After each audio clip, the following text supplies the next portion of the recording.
I feel obligated to warn you that some of the sensations, some of the physical reaction, which the actors on the screen will feel, will also be experienced for the first time in motion picture history by certain members of this audience. Every horror movie, good or bad, tells a story. But every horror movie you've ever seen also has a story, sometimes scarier and more dreadful than what's on screen. Join Sinful Cuts with your hosts, Sean O'Connor and Shannon Bushman-Montalbano, as they open the book on these horror movies and tell their story chapter by chapter from start to finish. The good, the bad, the laughter, the tears, the celebration, and the heartache. Join us as we harness the lightning and resurrect these tales one last time as Sinful Cuts presents. I think Amron's here. Hey, sinners, I'm Shannon. Are you sure? Are you sure? All right, sinners, just to let you in on the giggles, we hit the countdown when we record, and on the screen it goes 5, 4, 3, 2, 1. And at 3, Shannon hocked up a kitten. So you may be from Ohio. We're not sure. But I'm not sure what possession just happened, but I'm scared of you now. Sinners, it was literally like there was some force behind it. There was some, I heard a meow. I definitely heard a meow. It had presence. Yeah, I'm trying to get it out so I could talk for the next hour. Oh my goodness. I guess I should say I'm Sean. And I guess so. We have back with us the incredible, because you just heard all about it, we have Emily. I feel obligated to warn you that some of the sensations, some of the physical reaction, which the actors on the screen will feel, will also be experienced for the first time in motion picture history by certain members of this audience. Every horror movie, good or bad, tells a story. But every horror movie you've ever seen also has a story, sometimes scarier and more dreadful than what's on screen. Join Sinful Cuts with your hosts, Sean O'Connor and Shannon Bushman-Montalbano, as they open the book on these horror movies and tell their story chapter by chapter from start to finish. The good, the bad, the laughter, the tears, the celebration, and the heartache. Join us as we harness the lightning and resurrect these tales one last time as Sinful Cuts presents. CU's with us, the incomparable Emily CU's, the best-selling author of Horror for Weenies. And full disclosure, everyone. So we recorded with Emily a couple of weeks ago, but we had tech issues. And we had done It Follows and Curse of the Demon, and we're going to do it again. We're just going to give it some breathing room. 2025 is right on the horizon, and we're going to circle back because it was so much fun. And those movies are so good. And Emily, you had so much great stuff to say about it. So we're definitely doing it at a later date. But because we felt so bad and we wanted Emily on again, we were like, hey, okay, what do you want to do? And without even hesitating, you were like, Hereditary. I have strong feelings. It's got to be. Yep. Now, so excited to unpack this one. Same. I kind of know why you chose Hereditary, but I want you to tell the sinners why you chose Hereditary. Oh, yes. It's the scariest friggin' movie in the world. Particularly insightful piece of trivia to spout, and I've completely forgotten it. No, it's just a scary fucking movie. Well, and if I remember correctly, and we'll go over it, I think you and I have eerily similar stories about watching Hereditary and the experience of and after, but we'll get to it. We'll talk about our watching experiences. So, okay. Ari Aster's Hereditary, it's his debut film. He then goes on to become Ari Aster, and this film for me, and I'm so curious to get your opinion, this film was kind of like a moment in time where it was like, oh, okay, I forgot that horror movies could do this again. Yeah. Yeah. And by do this, I mean scare the pants off you to the point where you see them run out. I feel like this was a movie where I would it was agree like, with yeah, that. this is going to be for sure. like, obviously there was all that chatter about, oh, this is the scariest movie of the decade, and it is incredibly scary. But there was, I think the key part of it is also that it is basically a work of emotional terrorism. Like, it's one thing to be scary. It's trauma. Yeah. I think its sort of main selling point is how dark it is and how far it goes and how disturbing it is on top of being frightening.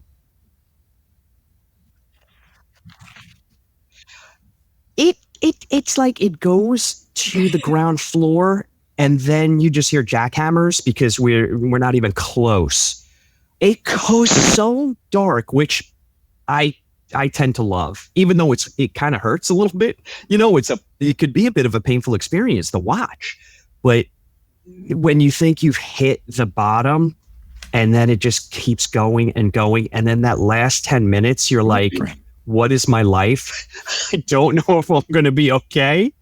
And it just, then the credits start to roll and you're like, I don't even know. I don't even know what to do with myself. And I love that. I love that experience in a film. Now, sometimes it could be good or bad. Sometimes you could be like, I don't know what to do with myself. And I feel like really, it takes you a moment to kind of like self-correct. But this, I kind of wanted to dine out on it. I guess I look, guys, I have to get into it right now. Shannon, I apologize because you've heard this story 400 million times. Emily, okay. It's a great story. Absolutely. You may Bring it have on. heard this story 3 times, but I'm going to tell it again. So I had to travel for work. I'm in Florida. The Sawgrass Mall is across from my hotel. I go down to the front desk. Hey, is there a movie theater over there? You bet there is. Off I go. So it's an indoor mall with an outdoor kind of restaurants and the movie theater. So I cut through the mall and I go see the movie, and it's myself and 3 teenage girls. Now the teenage girls, it's empty movie theater. It's a 10 o'clock, it was like a 9 o'clock show. And the teenage girls sat like 2 rows in front of me. So I was like, adios mio, this is going to be a time. Because I'm not going to, I was a teenager once. And I'm like, oh, they're going to be screwing around. And the film starts. And immediately, just from the tone of the movie, immediately, all 4 of us were like, for 2 hours and 7 minutes. If you can shut me up and 3 teenage girls, which let's be honest, it was 4 teenage girls in the movie. By the end of the movie, yeah, I could see that. You could have heard a pin drop. And by the time the movie was over and the credits rolled, we all kind of walked out of there like Charlie Brown with our head down, and we just kind of like slowly walked out. We were not okay. Now here's where it gets a little spicy. So now it's 11 o'clock. And no one's at the mall, and I go to cut through the mall again, and I'm trying the doors and they won't open. And I'm like, the mall is closed, but my car's on the other side. So I'm like, all right. I start walking through the parking lot in the direction where I think my car is. And as I'm walking, I'm talking with my wife, Jen, on the phone. I'm like, I just saw the scariest movie. I don't think I'm going to be okay. You don't understand. This was so scary. And my wife is a weenie, but like a weenie who's not playfully curious about horror. She's a weenie, and she's like, if you ever show me these movies, I respect it. It's a divorce. It immensely. So she's trying to be a good wife. And, she's like, no, it's going to be okay. It's just a movie. It's just a movie. And as I'm talking, the lights in the parking lot are now being shut off. Sections of the parking lot are being shut off one by one. And it's not like 200 yards ahead, 200 yards behind. It's directly behind me. And you can hear it. It's like clunk, clunk, clunk. So now I'm running. Emily, now I'm running. And I'm still on the phone. And I'm like, you could tell it was a while ago because it was an old time phone. And I'm running. And I'm like, you don't understand. They're shutting the lights out. And she's like, yeah, the mall is closing. And I'm like, I don't need rational thought right now. I think Paimon is after me. And she's like, who the fuck is Paimon? And I run. Emily, my right hand. I run directly into a culvert and into 12 inches of water. It was like Wile E. Coyote. I ran straight out, and there was nothing underneath me, and my little stupid legs went like this, and I went straight down. And then it kind of shocked me because I'm in water up to my shins, and it shocked me out of my fear of Paimon because I was like, this is Florida. I'm going to be eaten by an alligator or bit by a snake. Long story short, I finally found my car, and I lived, and that's the end of it. But this fucking movie will always be the scariest movie I've ever seen in my life because I'm convinced I almost died. I don't at all mean to one-up you, but I just heard this story from a friend told me. This is about a friend of a friend who, when Hereditary came out, had gone on a work trip somewhere. And so similarly was just sort of in an unfamiliar setting, and they had gone to the movies and they were like, hey, does anyone want to come with me to see this movie? And everyone was like, no, absolutely not. So they went alone, and they went alone to a movie theater that turned out to be the only still operational business in a dead mall. And then they were the only person in the screening.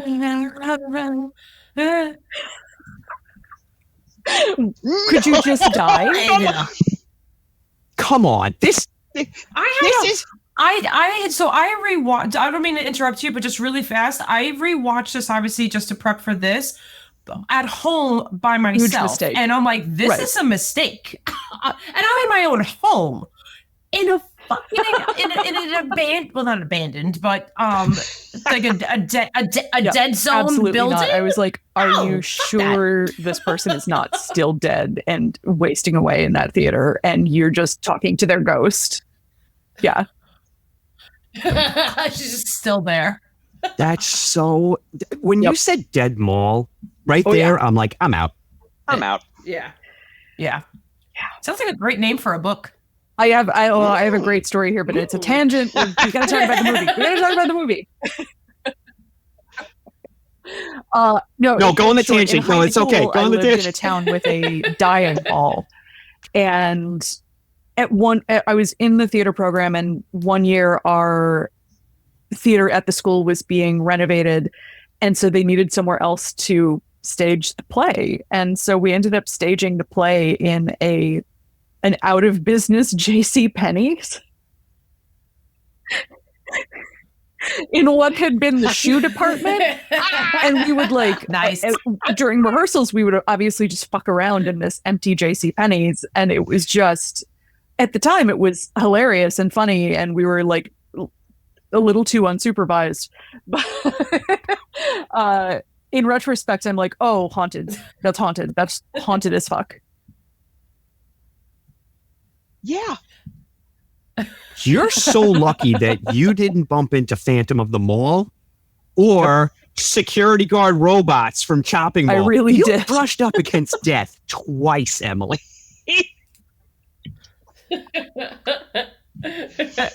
Oh my God. Do you mind? Because I want to ask this question now because I feel like I have a feeling like if you ask me, at least me personally, I have a feeling my answer is going to change from time to time, because I feel like this movie has so many layers. There's so much depth to it. And I just want to kind of jump ahead at wherever you guys want to go. And I want to know what's everyone's favorite scene. Oh, can I do one thing first? Yeah. I just want to do one thing first. And this is usually your gig, but I'm going to do it quick. We'll just talk about the film. Okay, so Sinners, for anyone who hasn't seen the film, which is like, I can't even imagine. But so you have a family and their youngest child, Charlie, their youngest daughter, dies under horrible circumstances. And the family is just wrapped in grief, especially Annie, the mother. And then she makes a friend, Joan, who is basically like a little life preserver for her because she had a similar experience. And they, she kind of takes her under her wing, and then horrible things happen and bloom from there. So that's it. I just wanted to give everybody on top of the already underlying trauma and disturb. Yeah, it's so tragic what happens. So you to this family. started off. What's your favorite scene? So right now, because again, I do feel like it's going to change from time to time, but I'm going to kind of jump to the end a little bit where Annie is, kind of chaos is ensuing. Annie's basically figured it out, like what's going on for the most part. She figures out who Joan is and all that stuff. And now she's like, oh my God, I think I have to burn this book and I'll solve everything. So she tries to, obviously, and she goes to light and it lights her on fire. So she's like, fuck. So now she's convincing her husband, Steve, that's Gabriel Byrne, right? She convinced, she's trying to explain to him, he doesn't believe any of this supernatural mumbo jumbo for anything, but he loves her and he's entertaining her. But anyway, so she basically says, like, I need you to throw it in the book and I'm going to I'll be sacrificed, but, please go on doing whatever. Here's my, my eulogy, whatever. And he goes, this is absolutely ridiculous. He throws it in the fire and he lights on fire. Oh no, I'm sorry. She takes it from, he goes, I'm sorry. He's like, I'm not going to entertain this. She takes the book and throws it. And then he lights on fire. So, okay. So now like I kind of, sorry, I'm rambling, but I have that setting and it's the scene where Annie now is obviously horrified. Right. And she's crying and she goes, oh my God. Oh my God. And all of a sudden she just flips and her face like changes and now okay, she's not her anymore, been taken over by something. And it's the most eerie, the eeriest thing I have ever seen. Like I've seen other possessions where like other possession films or exorcism films, however they kind of fall under somewhat this category.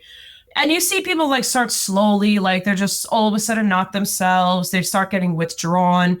This is the first where I was just like, oh my God. And it was like a shroud. And what amazing acting from Toni Collette. Let's talk about that for a second. Toni Collette. Yeah. I have a she only small wanted to do comedies at one point. Weenie's anecdote here. Which is that when I was writing the Hereditary entry, I texted my wonderful editor, Jess, and I said, I just need a gut check here. Can I say Toni Collette is serving cunt?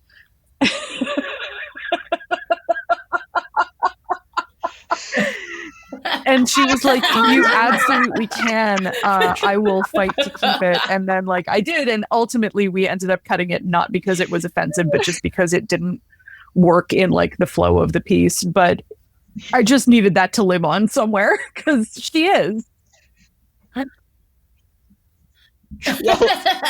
Emily, we're honored to have it here. You just named the episode. No, I'm just kidding. I feel like that could be problematic on Spotify and iTunes. Put like a little asterisk in it. It'll be fine. I could do that. I could definitely do that. Mm-hmm. I'll figure it out. She just says to every actor, "Hold my beer." Hey, dude, I'm sorry. I'm oh, I wish I had Charlie. She's needy. Oh, look at where she goes. Look at that sweet face. Oh, I wonder what her favorite scene is. Can I talk about my favorite scene? Oh, sorry. Go ahead. It's without question. Yeah. I am your mother. This just unhinged another great monologue scene that she delivers to her. Like, admittedly, he fucked up real bad, but he's deeply traumatized, and he's 16-year-old son. When he obviously she has not been very comfortable around him since what happened. But also he's a kid, and he makes a snippy comment and she just unleashes on him. And it is just this, just building on what you were saying, Shannon, like this bravura acting. She is at the top of her fucking game. She is like nobody else. Yeah. I wrote down, in my notes about that scene, how she's both menacing, because she's fucking scary. Like if that was my mother, I would just, I don't know. I don't know how small I would get, but you would not see me because I would shrink so far down. But she's both menacing, but you can also tell she's also very tortured. Like this is coming from a tortured place, and they didn't have a great relationship even in the beginning, like before Charlie's death. It was that whole like it's like that whole whose line is it anyway skit where you could only ask questions. It's fucking hilarious on that show. But, like, he's like, can I go out and see a friend? And she's just like, oh, like, can Charlie go with you? And he's just like, does she want to come? And you're like, oh my God, like, could you just have a real fucking cover? Could you just have her? Yes. Yeah. Back and forth. It's so fucking. So like I said, after what happens to Charlie is obviously it fucking escalates and just like makes a wall further, makes them further apart from each other. More so than they already were. So by the time she gets to that scene and lets him have it, all of the main, for sure, the main cast of 5, they're all so strong. They're all such great performances. Obviously she's the standout. Dowd is Ann Dowd. She can do no wrong. Gabriel Byrne is remarkably understated, but he does a really great job of kind of being the only person who's still trying to parent at all in this household. And grounded, yeah. I agree. I really agree with that. Mm-hmm. Very subtle performance, but effective as hell. Yeah, for sure. It's a good balance. Yeah. Sean, what's your favorite scene? Oh boy. Okay. I'll give you the I don't know if it's my favorite, but it's the scene where Alex Wolff, he's in the foreground, and the camera's angled up, and Toni Collette is in the rafters. Yeah. But you don't know that she's there. Yeah. Me, I go back and forth between that scene and the one I mentioned. Yeah. But I mean, that's just like almost like a jump scare, but that's the most effective because I literally left my body. I ended up 2 rows laying down. I was vertical with the 3 teenage girls outside. But I think for me, my favorite scene right now, and Shannon, I'm going to steal that from you because it's so true. When we watch these movies that we love, it does change over time, which I think is fantastic. Mm-hmm. But for me, the rewatch this week, my favorite scene is when Toni Collette tells Alex Wolff that she never wanted him and then immediately covers her mouth. Yeah. She can't believe that the words came out of her mouth, and she's trying to snatch him, to get him back in. And I'm like, you can't even be that fucking good an actor. What is even happening here? Because you feel like you almost feel you certainly feel uncomfortable, but you almost feel like ashamed and embarrassed that you've walked in on something so personal that you shouldn't have. Mm-hmm. Like that's how effective the scene is. Yeah. And you're just like, oh my goodness. And there's multiple of those in this movie. Yeah. You're like, you almost want to like leave the room because like, ooh, this is none of my business. Yeah. But I'll stay and get tortured some more for some reason. I'll show my age briefly here. There's back in the 70s, 80s, there was print ads. We used to have things called magazines. Memorex had this great ad where it's this guy who's in kind of like a lounge chair, and he's got the speakers like 10 feet in front of him, and it's so powerful that it's blowing his hair back, And that's Toni Collette in this movie. Every scene that she's in, even the subtle, quiet ones, you're just getting blown back. Mm-hmm. But Emily, to your point, the supporting cast is so good that it's not like peaks and valleys. It's just this roller coaster ride to the top, and then it drops you into the abyss at the end. Yeah. And look, I think we definitely need to talk about Ari Aster in those terms of this is his debut film. He had made 2 films that were very well received. Yeah. Very disturbing, short film, by the way. Yeah. Remarkably disturbing. So just know that going in. Short films, yes. Yeah. But he gets the attention of A24. A24 sees the skill and the vision that he has. He was selling it. He was selling it hard as a family domestic drama, though. He was really avoiding selling it as a horror movie, which I think was very smart. So he gets to make this movie, but think about that. A first-time director for a feature, and the performances that he gets from his actors, and the intricate detail and plotting of this movie. It's like, it's like a savant. Like you could see it. It's Good Will Hunting. The numbers are spinning around, and he just plucks them, and there's the equation. That's a really good way of putting it, because he absolutely has an interesting way of thinking, where he even did the same thing with Midsummer. I know we talked about that a few months back, but he promotes both of these films. And he said about Midsummer, Midsummer is primarily a breakup movie. And where this movie is primarily a tortured, I don't say tortured family, but a family dynamic that, it's very cold in the house, and it's not very loving, and there's definitely a lot of strain going on, and that's really on the foreground, and all this haunting culty shit is just in the background until it just comes up and snatches you, know. From the, I don't know, zombies coming up from the ground and pulling you down with them. That's how these movies both No, totally. And I don't know, that's how I saw them go for anyway. it. Can I ask you both a question? Oh, I just wanted to say, even Beau is no, Afraid, Emily, which please, is not a movie I can say I liked or didn't like. It is simply a movie that I watched. It's a movie. It's a movie. I'm really I haven't watched it yet, so I don't have an opinion. I really love when a director makes a really well-received movie or two, and then they get a blank check from the studio, and they're like, I'm going to light it on fire right in front of you. I'm going to make the most esoteric, unwatchable, weird shit imaginable. I love that. Robert Eggers did it with The Northman, which I fucking adored. Oh, hell yeah. And I like that movie. Beau is Afraid is absolutely. I will say in the way that Hereditary is a family drama and Midsummer is about a breakup, Beau is Afraid is about a boy and his mother. And also First Day Boy Stat Man. Aww.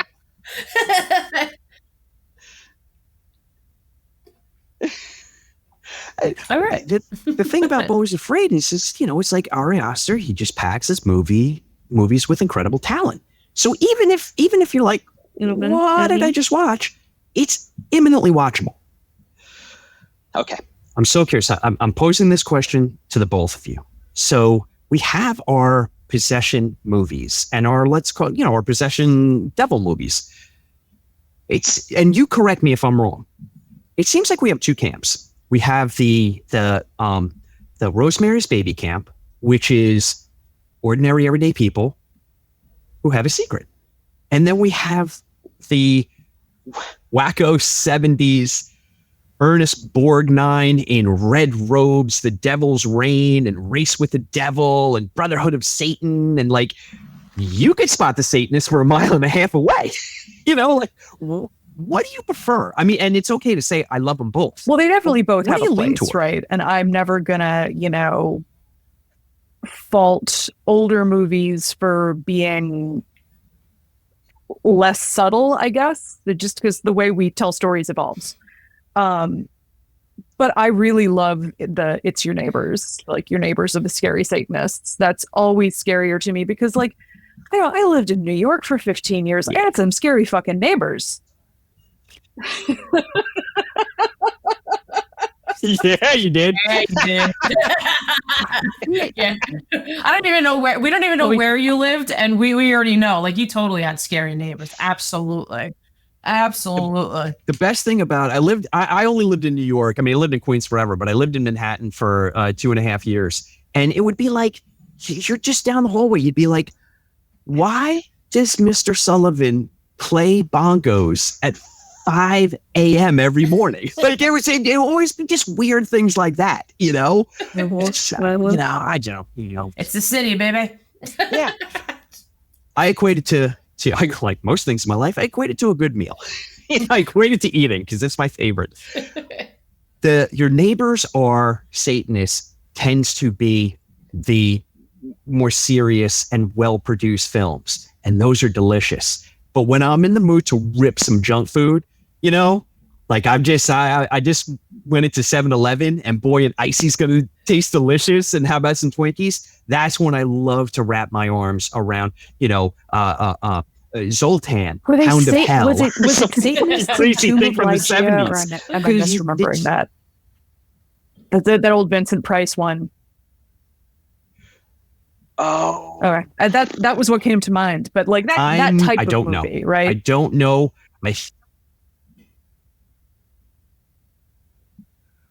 All I can think of, you know what? I'm going to say you're right. I'm going to say you're right, and I'll tell you why. I have no basis other than Richard Chamberlain was supposed to play the lead. They couldn't get him, so they got Vincent Price, but they made him up to look like Richard Chamberlain. And he's got these crazy little sunglasses on and long flowing locks, this crazy wig. Yeah. So I'm like, if not Satan-y, at least like I Satan think you're adjacent. right. Yeah. Yeah. Okay. All right. Here's where I need your help from both of you. Okay, we're going to get into it. Because this movie is just a puzzle box, and it can go on endlessly. And I think I've only gotten like, you know, one side of the Rubik's Cube, to be honest. So let me pose this to you. So Charlie is possessed, flat out, is possessed by Paimon. Or flat out. shortly after, birth, I guess. right? Yeah. Like, From birth. right? Ish. Yeah, right? Because Ellen, the mom, is basically there's that thing where- like protecting That thing where Annie says, and- "Oh, I and gave her protecting Charlie." Paimon, I should say.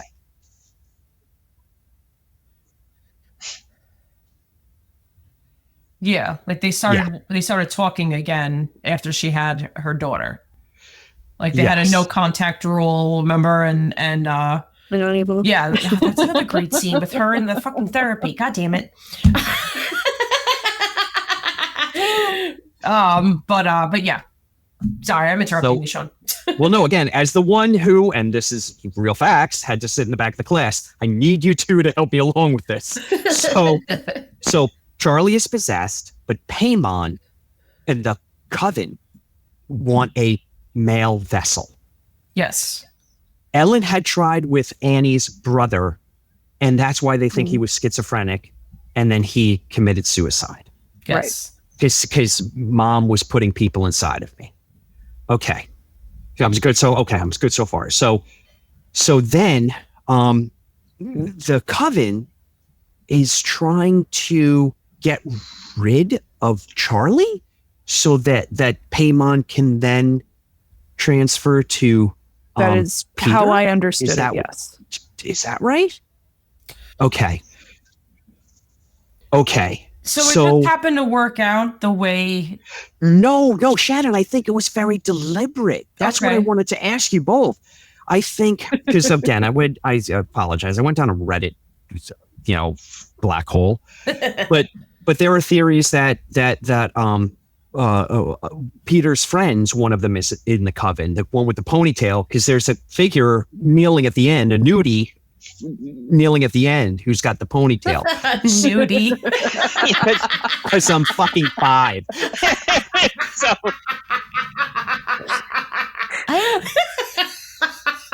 I'm sorry. I go him like I see him.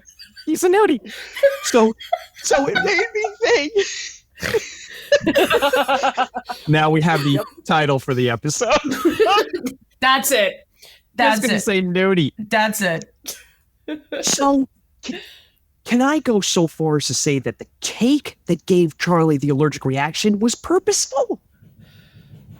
And I'll tell you why. Wait. I'm so sorry. I'll tell you why. No, go. Because there's one road. It seems like there's one road in and there's one road out to this party, and the deer in the road it seems very, very specific to make Peter swerve. And there's a sigil on the fucking telephone pole. Oh, yep. Yes. Me. I didn't even notice all of that. That's what I'm saying, Shannon. It seems like Ariaster, of course, wrote this. We should say that, and it just seems from the very first letter of the screenplay, there if this is Yeah, no, plotted I think out like that's it I is think that's very much Mission the implication Impossible. is that like Wow. the cult, the coven is responsible for pretty much everything that happens, from the point where Charlie sees that like line of light that kind of leads her outside before the party. I feel like that's kind of setting everything into motion. Like, okay, we got to get, payment out of this host and into this other host. And I think everything from there is like, if not deliberately plotted, I don't know if I think that, his friend is like in on it. I feel like it might just be like, oh, we've influenced this in more nebulous ways, and this will unfold as. But I mean, the fact that she gets decapitated also does suggest that, since they set the head on the effigy at the end, that does kind of suggest that that's like more explicitly planned, I guess.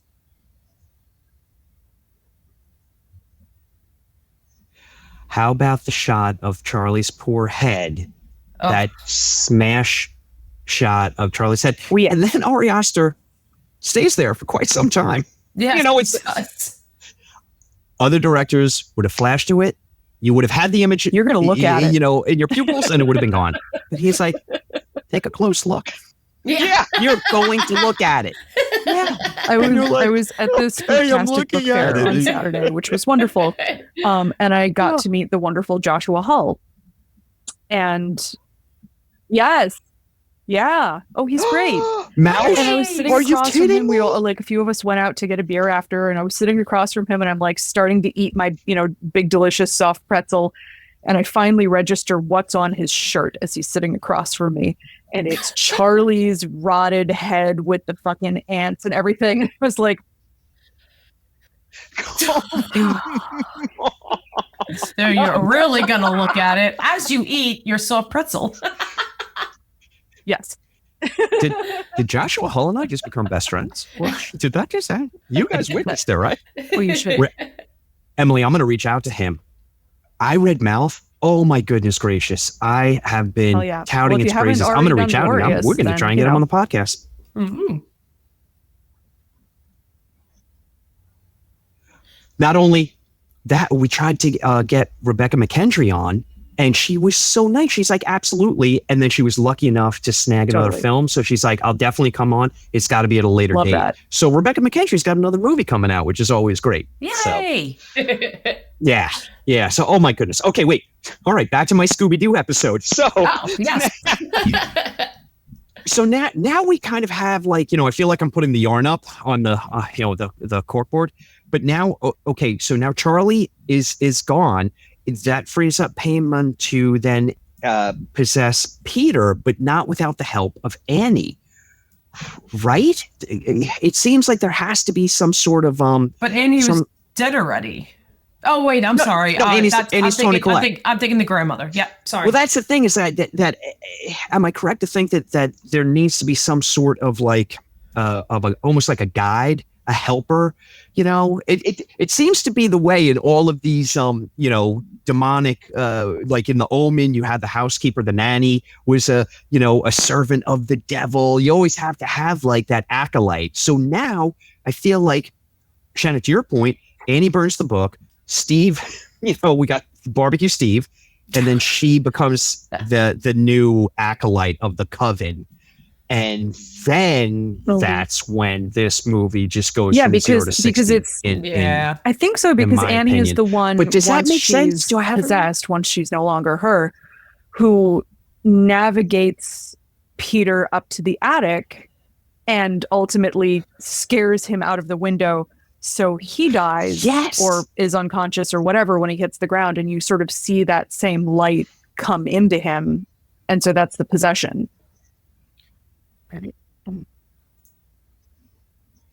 Gotcha. So it's him killing. It's a great dance move. The seesaw. All the kids are doing it across the neck. It really is actually. It's so.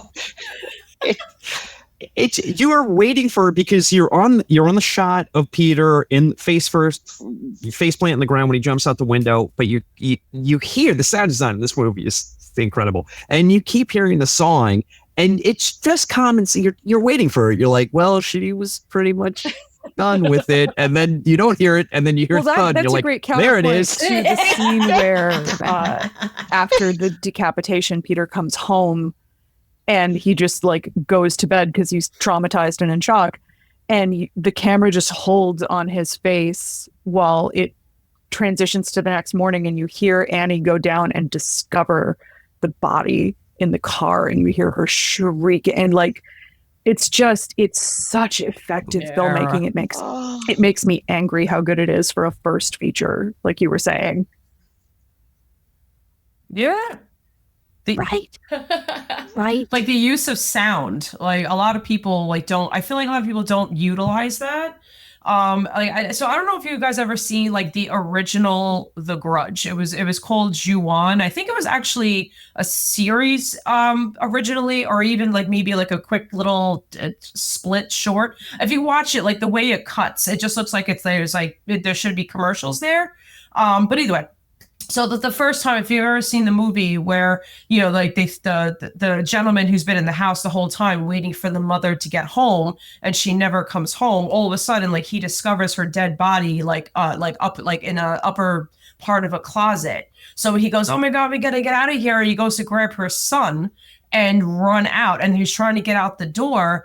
And all of a sudden, like you hear the did it.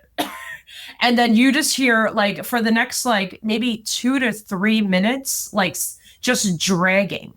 So she's now starting to move. Oh. And you only hear her until you finally see her crawling down the top of the stairs. And I remember that was absolutely terrifying. What happened with the rest of them it got really ridiculous. I think they made like 4 or 5 they held grudges. A grudge.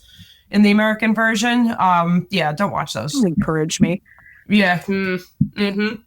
But look for Ju-On. It's yeah. But that's the one to watch. And not even like the original film The Grudge, like Ju-On. Like I'm telling you, it was fucking terrifying. But I did, if we have time, I did want to go into Alex Wolff for guys, second. we have time. Jen texted I'm good. She's gonna go. Hey, Jen. Oh, all right. Yeah, Morgan. Thanks, Jen. Yay. I love my wife. We love your wife. Everyone has their faults. She does not love horror movies. Get it out. So she's like, stay and talk about that shit. Yeah. Yes. Very much so. All right, cool. So then, so Alex Wolff, because I know we talked about Toni Collette and her, awesome acting. I think he did a phenomenal job as well. And apparently, absolutely. Apparently he got so deep into it. Like Ari Aster was like deeply impressed, like really impressed by him. And he was so into this role, and like to the point where like he was never really himself. And when they finally wrapped filming, he actually introduced himself. Like, hi, I'm Alex, because that's how removed he was. Like he was that tortured 16-year-old for the length of them filming in Utah. Utah. Yeah, Utah. Yeah, right? Yeah. So he like totally. So I think like his face after Charlie's tragic decapitation, he like that whole scene too is just phenomenal. Like, and the look on his face, like you just and just the memory of like the constant reminder that this is a kid. Yeah. He's still a kid. Like he's not 18, he's not 20, he's 16. Yeah. Yep. Yeah, like you could look at it in one fashion and be like, oh my God, he was so irresponsible. He's freaking smoking pot with his friends. And I'm like, fuck that. That's exactly where I was when I was 16 years old. Sorry, Mom. Sorry, Dad. But but that's what I wanted to do. I wanted to just hang out with my friends and not necessarily be a delinquent, but just hang out and, right. Not my have weird my, little sibling.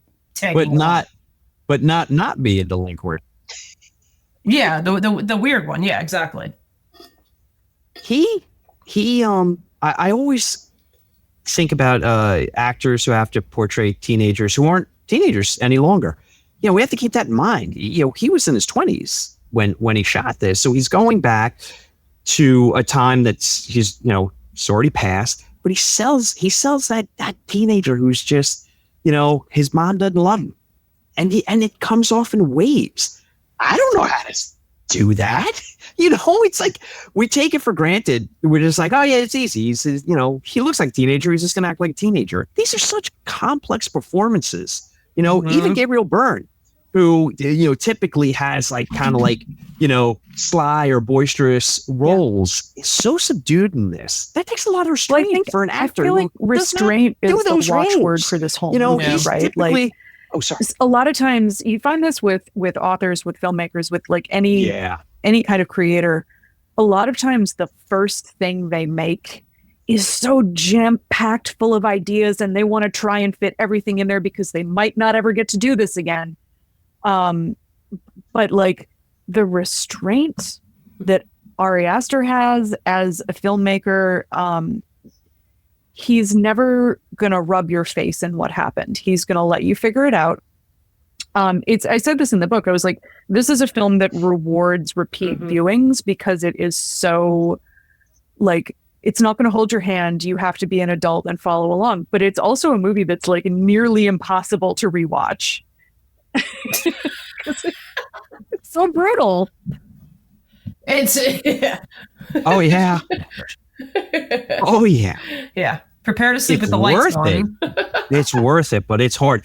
And Emily, we talked about this when we were talking about Midsommar a couple of months ago, that the rewatchability of his movies are off the charts.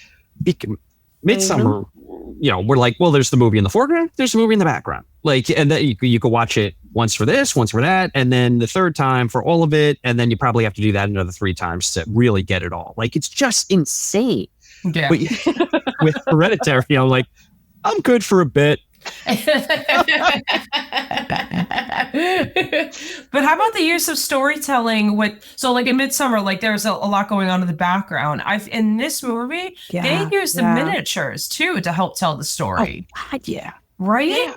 First of all, creepy, weird way to handle your trauma, but fine. Like recreating traumatic events in miniatures. You know, it's an interesting choice. Is all I have to say. I'm not trying to make fun of anybody with trauma. You know, you get it. You get it out. Here's my read on that. But it was an interesting choice. I thought an artist commenting on the process of using art to deal with trauma. So that is Annie doing what Ari Aster is doing by making the movie.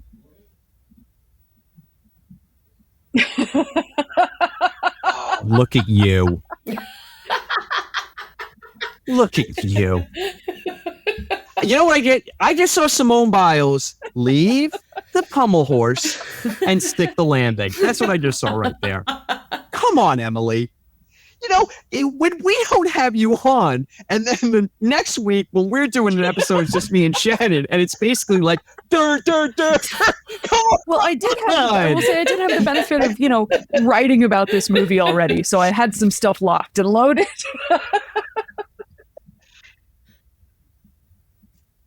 Oh, that was so good, though. That's fair. That's fair. That was so good.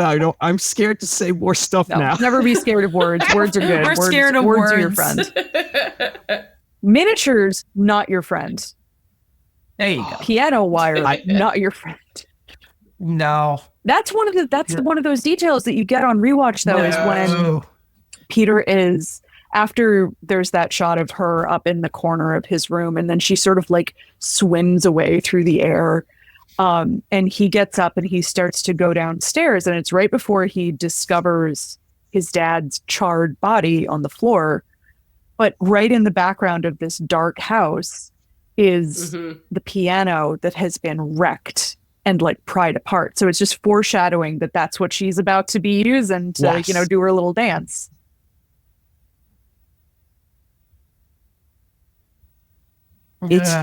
Let's talk about 2 things. Let's talk about Ellen first. So Ellen's the mom who passes away in the beginning. What a monumental prick.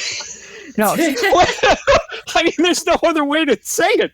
What? But oh my goodness. Like, just like, you know what I like? I like gold coins. I like gold coins showered all over my body, which I can relate to. that would feel nice.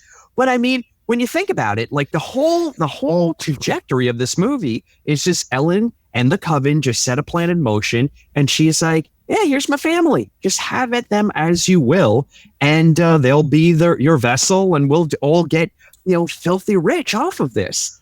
And it, honestly, look, there may be more to that. I mean, Paimon is the one of the kings of hell. Yeah.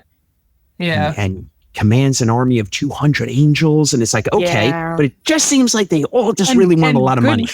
Good familiars, I think, is one of the things they wanted to be rewarded for giving them. Yeah. Yes.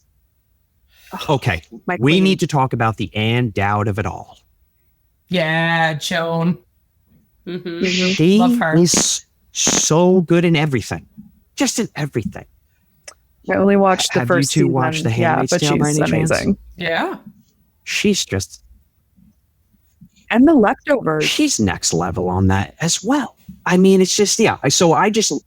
Oh! The Leftovers, yeah. Dexter, I think, too. Oh, yeah. Yeah. Wait. I can't remember who she played in Dexter. Who was she in Dexter? So she was friends with his father. Oh, okay. So she was still like a close friend to him because she was she knew him growing up. Yeah. So she was kind of like a second mom type of figure to him, I guess. I don't know. Well, I mean, that's like her wheelhouse. She gives off those vibes. How about using Anne Dowd, using her strengths to have such what ultimately turns out to be the creepiest character ever? Because she just manipulates Toni Collette perfectly, just perfectly. Yeah. But she sells it with such warmth and compassion that you're like, I would believe Anne Dowd. I would fall for it and be possessed by Paimon by reciting these words that she told me, like, oh yeah, you just have to have everyone in the house to make it work, and this is what you need to, like it was very smart. And now that, like, you mentioned the whole manipulation on getting rid of Charlie, my mind is definitely blown a little bit more, and it totally makes more sense that was the plan all along. This is casting for a first movie, for a first directorial feature. Like, this casting is off the freaking charts. Yeah. Yeah, I mean, and she gets Millie Shapiro doesn't get as much screen time as everybody else for understandable reasons, but she still does a great job with a role that's like, it's not thankless, but it's like it's like entirely internal. Like, she's kind of supposed to be a cipher, right? Yes. Yeah. Yeah. And she's just so unbelievably good. So, okay. All right. So, hey, hell, Paimon. We get Paimon at the end. Their plan does work, which is another trope of the demonic movie, is that there are very few. Actually, Emily, I'm going to put you on the spot. All right? Horror for weenies? I can't think of one freaking demonic movie where the protagonist wins at the end. I can't think of one. Oh, wow. It certainly doesn't happen in Rosemary's Baby. It certainly doesn't happen in The Omen. It doesn't happen in Race with the Devil. It doesn't happen. I mean... Drag Me to Hell. Okay, you know what? I think I'm going to have to go all the way back to 66 Hammer, The Devil Rides Out. Peter Cushing and Christopher Lee, I think they vanquish the devil at the end of that. Or maybe Curse the Demon, but the devil, the demon isn't vanquished. He just finds a new victim. So I take that off. Look at me crossing my arms. I take that off the chart. My own suggestion. Emily's thinking very hard. I can see that's kind of one of the tropes, is that the devil wins, or the demon wins, or the cult wins. But isn't that what we want? Even though we're rooting for the protagonist, But don't we Right. really want the devil to win at the end because it just makes it that much more delicious? That all the things that you did, you moved heaven and earth, to win the day. Well, this movie does owe was all this movie all owes for so naught. much to Rosemary's Baby, especially. This isn't. Obviously the mother and child angle, the idea that your child is not really yours and that you have been offered up in some way wholesale by someone you love, someone close to you. And this sort of oh yeah, Ann Dowd, Yeah. your wonderful, warm-hearted neighbor and friend, Ann Dowd is here to kill you, your husband, and both your kids, and make you a conduit for a demon. Yeah, of course, naturally.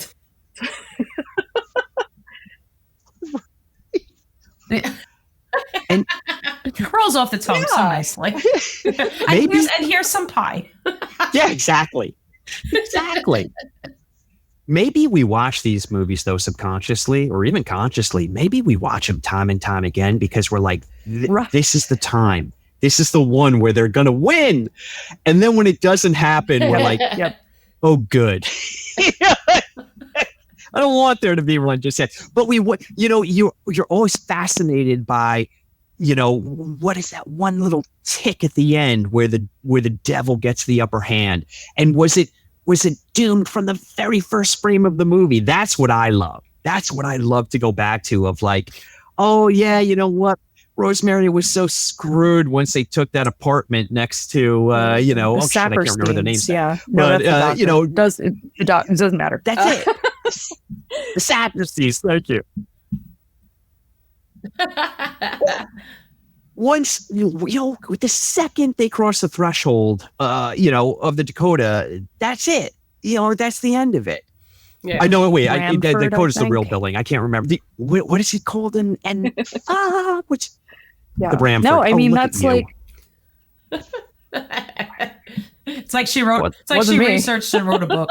Yeah, it's like you wrote a book or something. What the No, hell? that's one of those beautiful things too, is that the idea that you just had no control. The thing I love about Hereditary is that for a good portion of it, if you go in knowing nothing about it, you're like, oh, is this like a ghost story? Is Ellen, the grandmother, haunting them?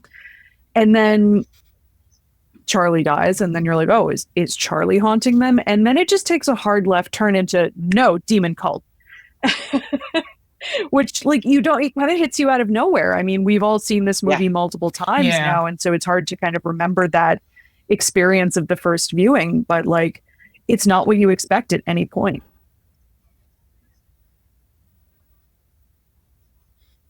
Yeah.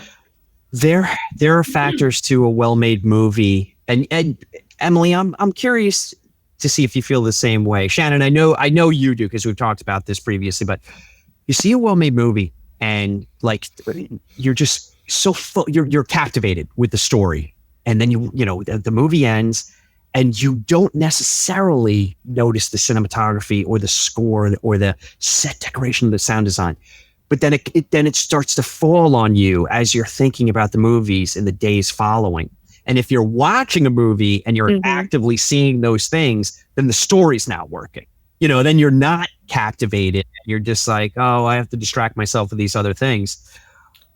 This movie, it was one of those circumstances where I was so intensely focused on the story, but I was seeing I'm seeing everything at the same time, and then trying to figure out what the hell was going on. If I could see the breadcrumbs of what the coven was doing after I realized it was a coven. You're trying to think back. So this movie was such a pleasantly exhausting experience for me because I don't use a lot of my brain, and it felt like all of it was going. And I kind of love those movies as well. And it really didn't feel that. I hate to give Ari Aster all the credit in the world, but I really didn't feel that again until I saw Midsommar, And then it was just like, whoa, it's all happening again. And I really do enjoy those kind of experiences. It's a class of movie that my husband and I refer agree. to in our house as movies for grown-ups. It's movies for adults, movies for people who use their brains. Yes, very much so. Yes. Yes. Well, Emily, you bring up a great point because this movie comes out. It was shot for 10 million. It makes 80, I think 83 or 87. It's a hit. It was A24's biggest hit until Everything Everywhere All at Once comes out, which is a pretty good run, you know. But it gets the boots put to it unfairly because people tend to equate Hereditary with the introduction of elevated horror, which, you know, people bristle at. You know, horror's horror, doesn't need to be elevated. Yeah. But Emily, I'm with you. Oh, for sure. There's smart I horror. mean, there's like, And there's dumb horror. I think I bristle when people say elevated horror, not because I disagree that there's like kind of like highbrow and lowbrow, varieties of movie, but more because it just feels like it's what people are actually saying when they say elevated horror is they're saying indie art house horror or what am I trying to say here? It's like, yes, no, that's exactly. They don't exactly want it to they be want horror. it to be something else. Oh, it's better than that other stuff. Yeah. And I quoted this in the book, but Matt Zollerseitz, who's a movie critic, they just had said something around the time he tweeted it around the time that this movie was out and this discussion was happening, was that like elevated horror, I mean, horror is like a cheeseburger. No matter what adjective you put in front of it, it's going to be pretty good. I'm like butchering that, but like that's basically how I feel about it. Like you can want different things from a movie at different times. That's not a value judgment on you or the movie.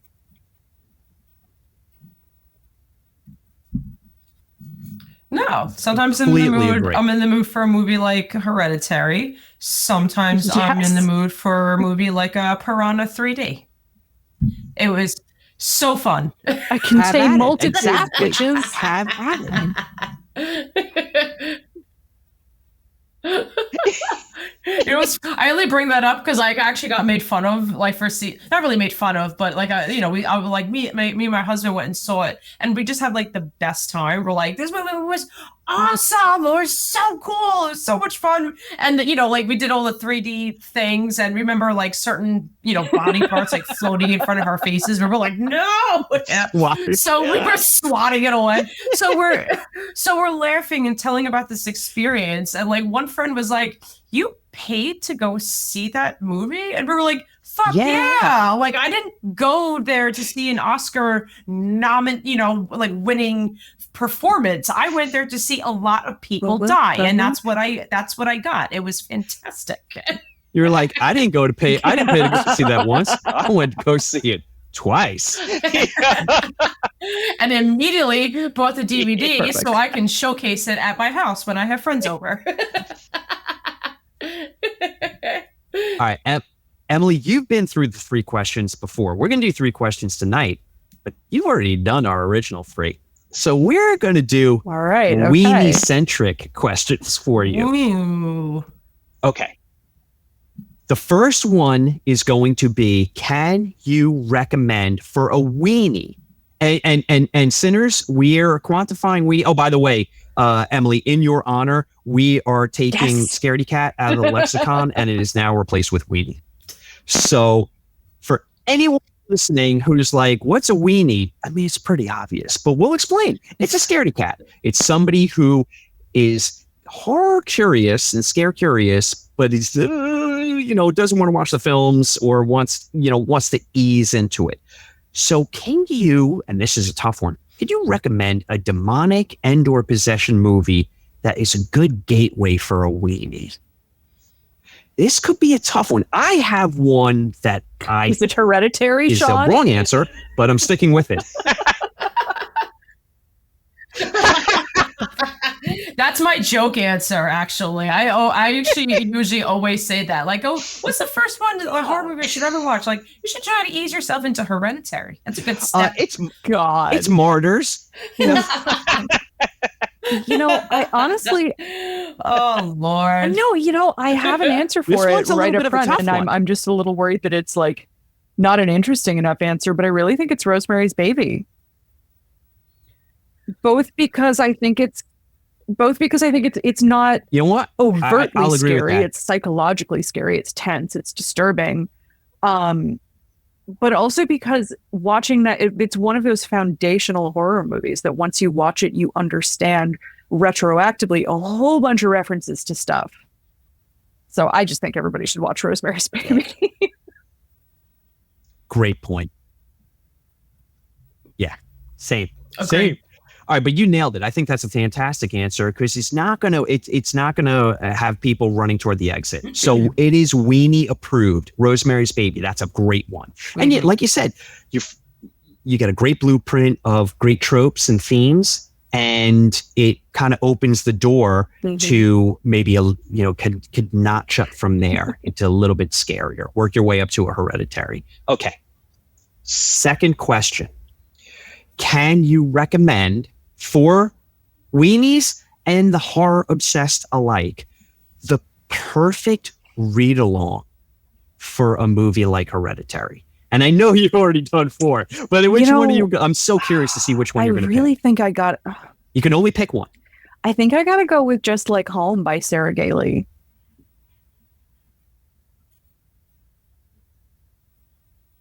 Oh, because I'm not going to spoil anything. Okay.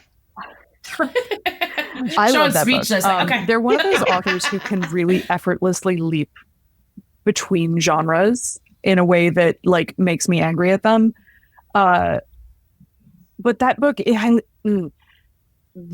just very basic setup is a woman moves home to her childhood home to take care of her mother who is dying, and they've been estranged for years. And she hasn't been home in years. And part of the reason for that is that her house where she grew up is the place where her father, a serial killer, killed all of his victims in the basement. And this was obviously, yeah. And so it brings in this really interesting true crime element. The book is where right the mother here. has like rented out the shed to this like artist who is trying to make this like really exploitative like art about the murders. But it unfolds into this really fascinating, like it is truly like nothing I've ever read. And the reveal is not until the last few pages. And I cannot possibly in good conscience spoil it, but it, like Hereditary, it has very much to do with family and identity and being who we are or maybe not.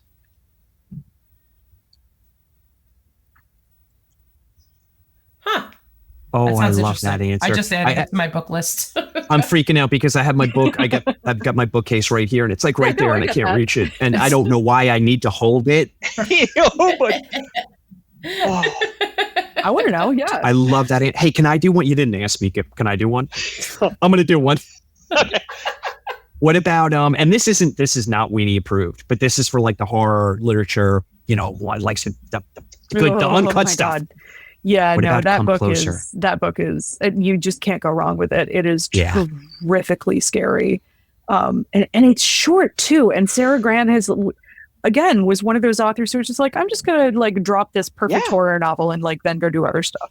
And it's 20 years old and you're like, what the fuck? This is like, right? It could have been published this month, right? It is so timely and fresh and good and scary and weird. I love it so much. That happens to be one of those novels that as we do our podcasts and we have incredible guests like yourself on, authors, we hear that over and over and over again.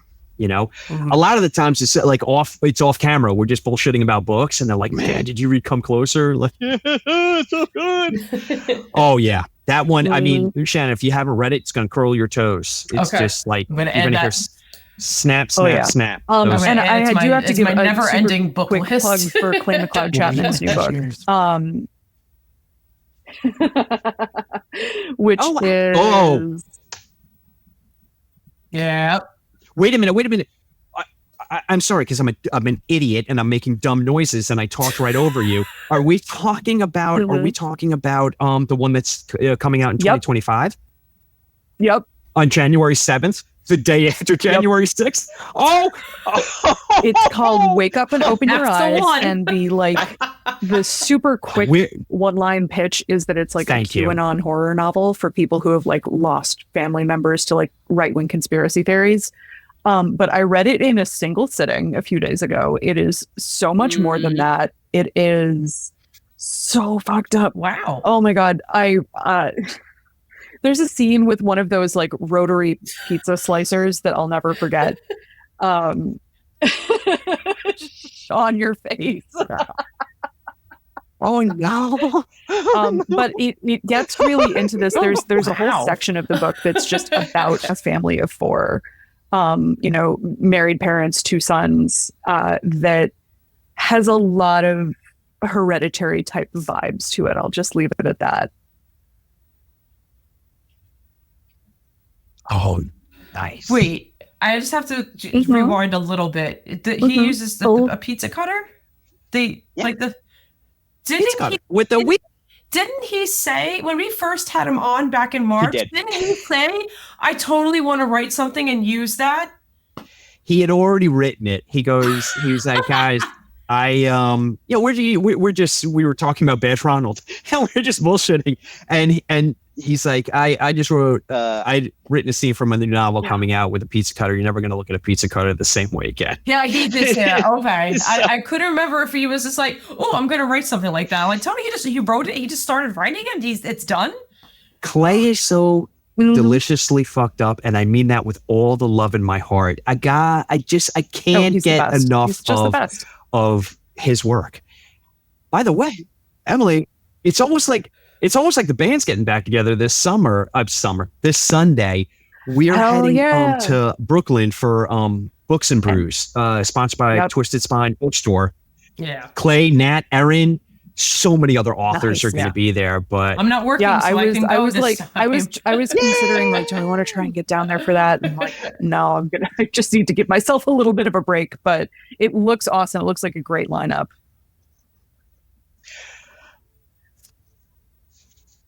Oh, I'll let you know. You know what? I'm going to do an article for Macabre Daily, so you'll get the pictures and the write-up and everything. And the people I've been DMing with the people at Twisted Spine Bookstore. Oh my goodness gracious! Horror heart to those people, and the Brooklyn Horror Society. Oh my good, hell yeah! I mean, there's so much great horror happening in Brooklyn. Yeah, Shannon and I are doing our damnedest to try and drag it to Long Island.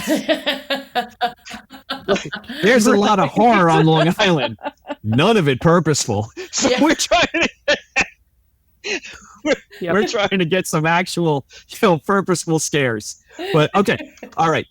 My third question. Okay. So fantastic book recommendations. Great recommendation, Rosemary's Baby. Okay. The third question is going to be, if there was a person in your life who was part of a coven, who would you least suspect, but who is the perfect candidate? Shannon, I already have your answer. It's large. Oh. I was like, you have my answer. I do. Part of a coven, it makes sense. You're like, oh, I can totally see that, but you would never see it coming in a million years. Absolutely just throwing him under the bus here. Liam, he's already shame on you, Liam. He's like right over there, but he's already in the house. No, just because I think he's like, right. Liam's like frantically sending shit, a they're text onto me. all of a sudden. What? No, nothing. What? But no, the reason I say that is because he's like hyper competent and very organized, and I feel like he would be great good at pulling off. I feel like there's another movie behind Hereditary that's just like a very funny series of outtakes of all these cult members trying to like maneuver pieces into place. Right. Like a little demon heist. That is such a good movie. Yeah. Yeah. And then the protagonist just is one thing and fucks the whole thing, months of work, and they're like, oh, for fuck's sake. It's like their efficiency is like the underground worker drones from Cabin in the Woods. It's like they're They've got, like, they're an all office buddies and they're pool, super yeah. efficient and they wear pocket protectors. Yeah. Cabin is just another job. Another day in paradise, right? Like, you pick zombies. This. Yeah. It's like, you pick zombies. This is zombie redneck torture family. Okay, two different pools.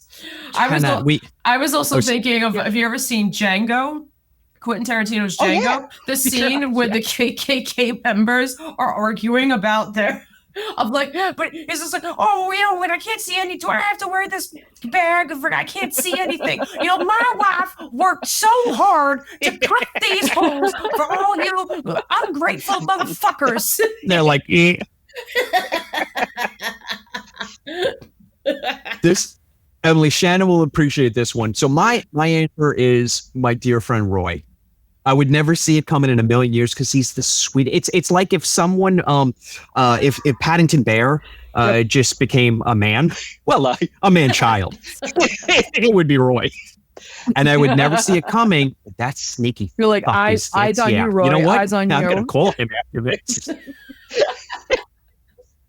Yeah. He'd be like, I already bought the robe. You're dying. I already bought the robe.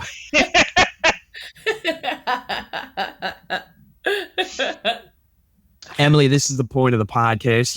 We hand you the keys.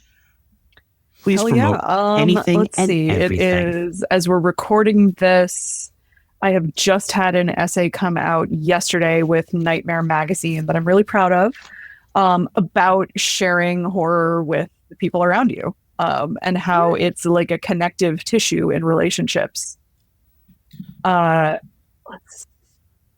I am going to be, let's see, for anyone in Massachusetts, I'm going to be at An Unlikely Story in Plainville with Rachel Harrison on September 24th. It's going to be a good ass time talking about her new book, So Thirsty.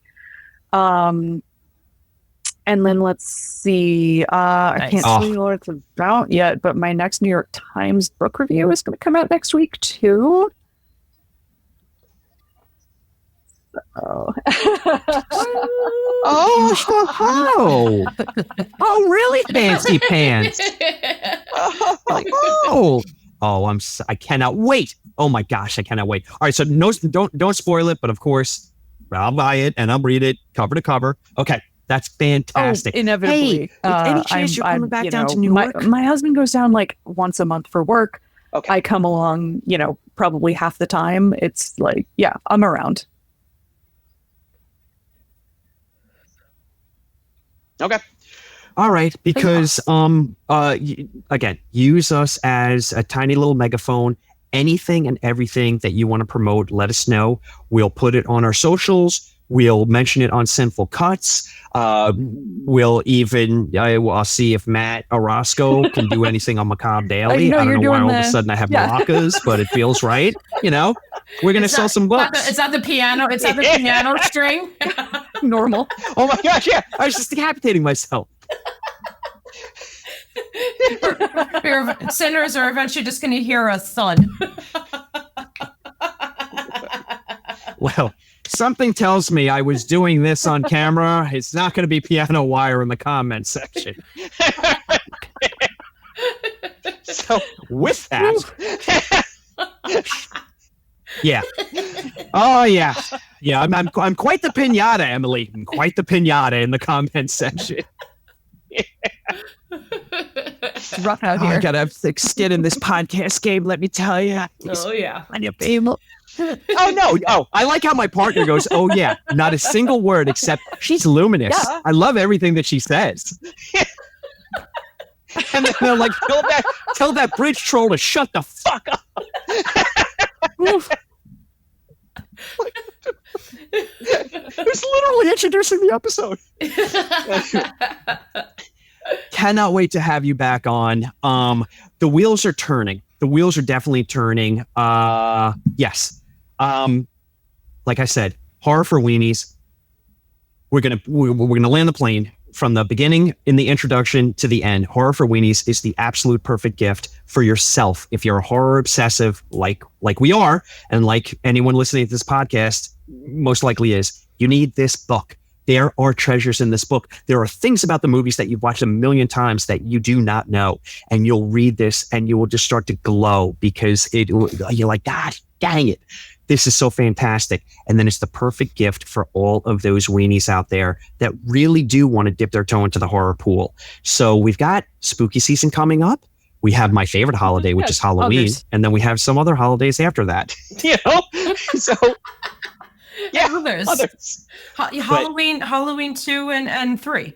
There you go. Yeah. Perfect. Yeah. This is gift giving season, and this is the perfect gift, and it's the perfect size, and it's not expensive at all. So, if you're picking up one, I couldn't agree more. Come on.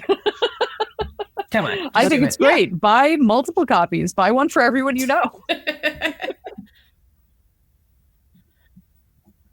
Yeah. Because it's like, come on, Emily, let's be serious. I know one of my friends likes horror. Come on, Some if you of them love might horror, just not then know all it your yet, friends yeah. love horror, and they all need this book. And those people know people that want to get into horror. Yeah, it's like the shampoo commercial, and they told two friends. Yes. So I will have, I'm going to have your links in the show notes. I'm going to have the wonderful, wonderful people at Quirk Books. Quirk Books is going to be in the show notes.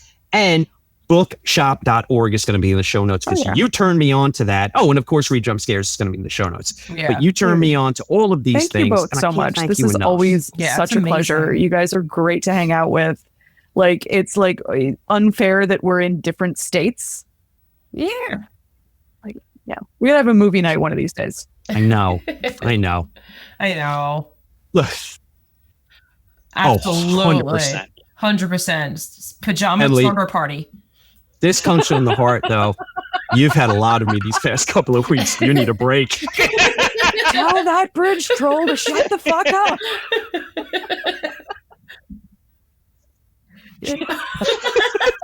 That's going on a t-shirt with quotations. Oh my God. These people are so mean. Anyway, it's fantastic having you here. Of course, we're going to have you back. But Shannon and I are going to talk because we've got a couple of ideas about movies. We'll give you some choices. People for 2025 are going to get the long list. You're getting a short and specific list. We have an Emily list that we're cooking up for you. Nice. All right, Shannon, take us out of here. All right, sinners, that's a cut. Bye, everybody. Go buy Horror for Weenies right now. Hey, you just listened to the latest episode of Sinful Cuts. We hope you enjoyed listening to it just as much as we enjoyed making. If you did, we would be thrilled if you'd head on over to Apple Podcasts and Spotify. Leave us a rating and a review. We take them seriously and we check them all. They go a long way toward not only making the podcast better, but also to get the word out on Sinful Cuts. We're also on YouTube. We would love it if you'd subscribe to us over there, and you can watch our sweet little faces as we do what we love, talking about horror movies.